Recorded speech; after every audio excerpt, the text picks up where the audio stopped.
आपके पदाधिकारीगण माननीय राज्यपाल जी महोदय का फूल मालाओं से स्वागत करते हुए आपका दोस्त और आपकी ताकत माननीय राज्यपाल जी, हमारा भाईचारा जिंदाबाद, भारतीय किसान यूनियन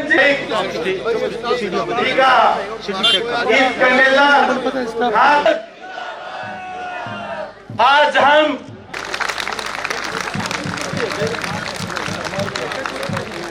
साथ में हमारे दोनों प्रधान कंडेला वहां से 10 किलोमीटर पे प्रधानमंत्री रहता है, उसने जाके उनकी कोई बात नहीं पूछी, जानकारी नहीं करी। कुतिया भी मरती है तो दिल्ली से चिट्ठी जाती है उसके लिए। हमारे 700 लोग मर गए, कोई किसी तरह का संवेदना का खत नहीं गया। जब मैं इस बात से बहुत दुखी हुआ तो मैंने तय कर लिया कि मैं गवर्नरशिप छोड़ दूंगा और मैं इनके साथ लड़ाई में शरीक होऊंगा। मैं ये बात बताने के लिए, मैं नाम नहीं बताऊंगा, मेरे एक दोस्त हैं जो मिनिस्टर हैं इसी सरकार में, उनके पास गया कि साहब मैं तो छोड़ रहा हूं। उसने कहा बेवकूफी मत करना, इनके लिए बोल, इनके लिए लड़, इनके धरने पे बैठ, लेकिन छोड़ना तब जब तुम्हें ये कहें दिल्ली वाले कि छोड़ दो, उससे पहले मत छोड़ना। ठीक है।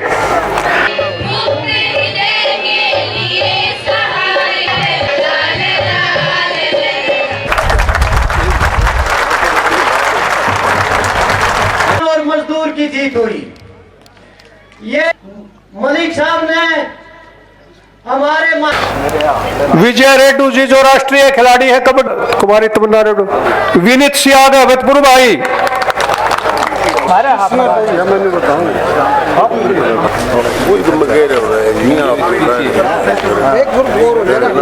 तो मैं प्रधानमंत्री से मिलने गया और मैंने उनसे कहा कि साहब पता नहीं आपको शर्म आती है कि नहीं, मुझे तो बहुत शर्म आती है कि हम पदों पे बैठे हैं और हमारे पुरखे वहां बैठे हैं और उनके साथ क्या क्या हो रहा है।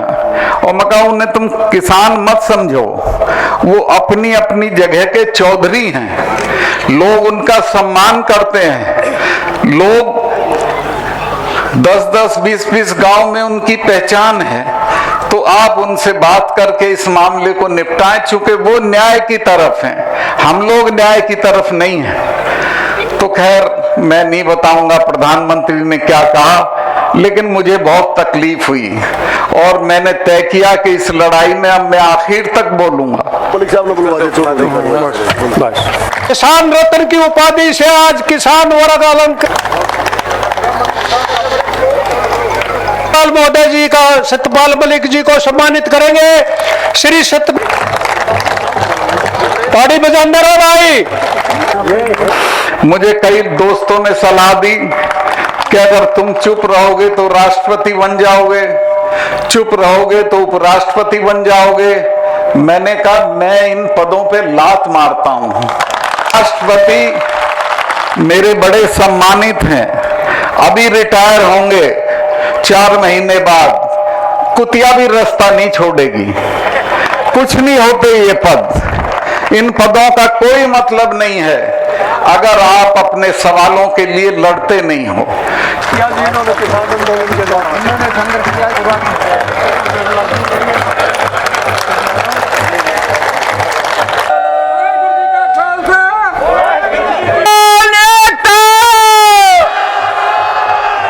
सवाल ऐसा का ऐसा ही है, आज भी हमारी फसल का दाम वो तय करते हैं, हम तय नहीं करते हैं। अब के ये निर्णायक लड़ाई थी कि इसमें एमएसपी लागू हो जाए तो फसल का सही दाम मिलेगा, लेकिन एमएसपी क्यों नहीं लागू हो रही? प्रधानमंत्री का दोस्त है जिसने 50 एकड़ में गोदाम बना दिया है पानीपत में, ये कानून पास होने से पहले। उसको सस्ता गेहूं चाहिए, वो आपका सस्ता गेहूं लेगा और महंगे में बेचेगा। तो ये है लड़ाई बुनियादी। मैं आपसे निवेदन करना चाहता हूं कि अब ये धरने देना छोड़ दो।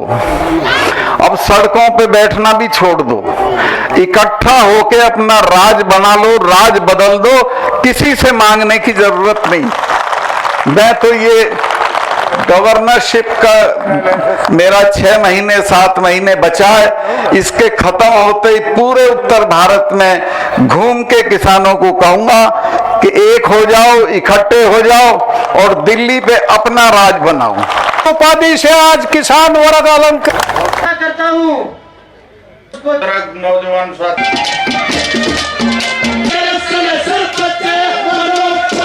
एक जब मैं गया प्रधानमंत्री जी से मिलने तो बहुत नक्शेबाजी में थे। मैं उनका सम्मान करता हूं, कोई बात ऐसी नहीं कहूंगा कि जिससे ये अखबार वाले ले उड़े।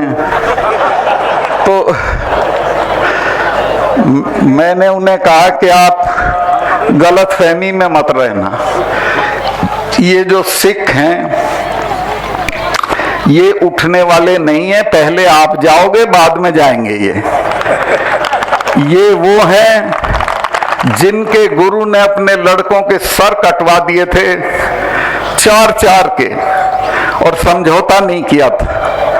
और ये हमारे वाले हैं, ये तो हटते ही नहीं है किसी से, और ये दोनों अब एक हो गए हैं। तो मैं कहा इनसे पंगा मत लो। और सिखों के बारे में मैंने उन्हें ये भी बताया कि जब मिसेस गांधी ने अकाल तख्त तोड़ा तो उसके बाद उन्होंने अपने फार्म हाउस पे 1 महीने तक महामृत्युंजय का पाठ कराया। अरुण नेहरू उनके भतीजे थे, मेरे दोस्त थे। उन्होंने मुझे बताया कि मैंने कहा कि फूफी आप तो इन चीजों पे यकीन नहीं करती थी। तो उसने कहा भैया तू जानता नहीं है इनको, ये मुझे मारेंगे, बिल्कुल नहीं छोड़ेंगे। इन्होंने कोई नहीं छोड़ा आज तक जिसने अकाल तख्त पे हाथ उठाया। और वही हुआ, मिसेस गांधी भी गई, जनरल वैद्य पूना में गया, डायर दिल्ली में गया। तो मैंने कहा साहब किसी से पंगा लेने से पहले उस बिरादरी का मिजाज समझ लेना चाहिए। ये सिखों का और जाटों का मिजाज समझ के तब इनसे आप पंगा लें, वरना मेरी राय ये है कि कुछ ले दे के इनको निपटा दो। बोले क्या हो? मैं कहा 2 काम मत करना, एक तो इन पे लाठीचार्ज मत करना, दूसरे इनको खाली हाथ मत भेजना। फिर जब वो लाल किले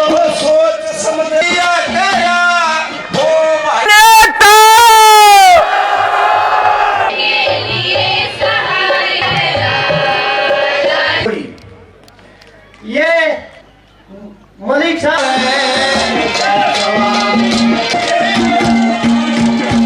और प्रतिनिधि जो है ना 5-10 जो बोलना चाहे। अब मैं निवेदन करूंगा श्री राज स्टेज पे चले गए। मैंने कहा मुझे माइक दे दो आप। मैंने कहा देखो जिस आदमी को हम लेके आए हैं इसका नाम चरण सिंह।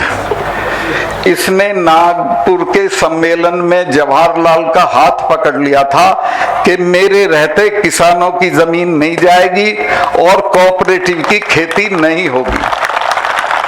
और ये जो जिससे तुम डरे हुए हो बंसीलाल से, ये तो बिना मिसेस गांधी से पूछे पेशाब करने नहीं जाता है। तो इसके साथ रहोगे कि उसके साथ रहोगे?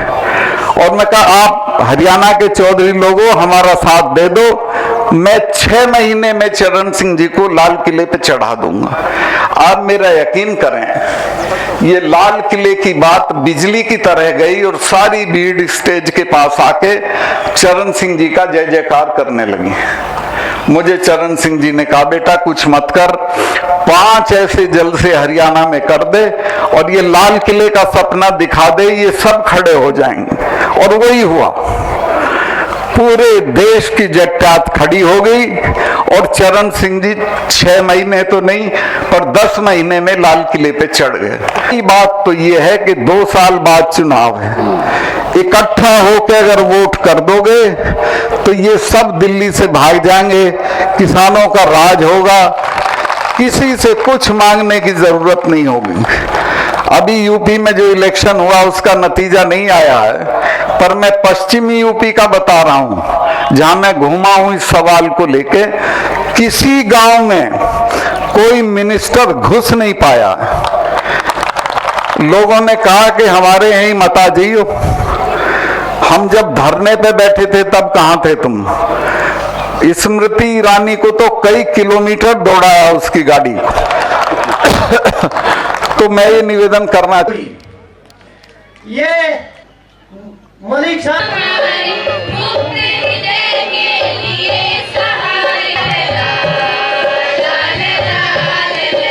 उसको जमीन पे जो काम किया है, जो उसको लागू किया है, तो वह हमारे बुजुर्ग नौजवान साथी ताड़ी बजांदे रहो भाई।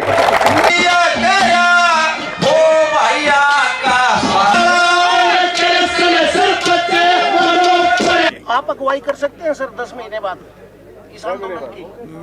मैं कर तो सकता हूं, पर मैं खुद कहूं ये अच्छी बात नहीं है। जो भी अगुवाई होगी मैं उसमें शरीक रहूंगा। सर, अगर लोग आपके पास आते हैं, पॉलिटिकल पार्टीज आपके साथ पास आती हैं 2024 के बाद,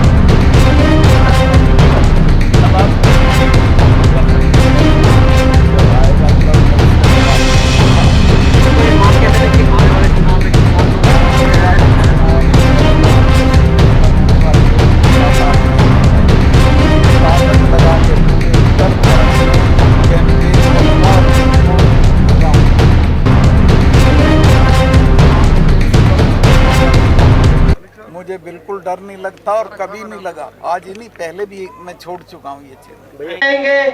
मैं आशा करता हूँ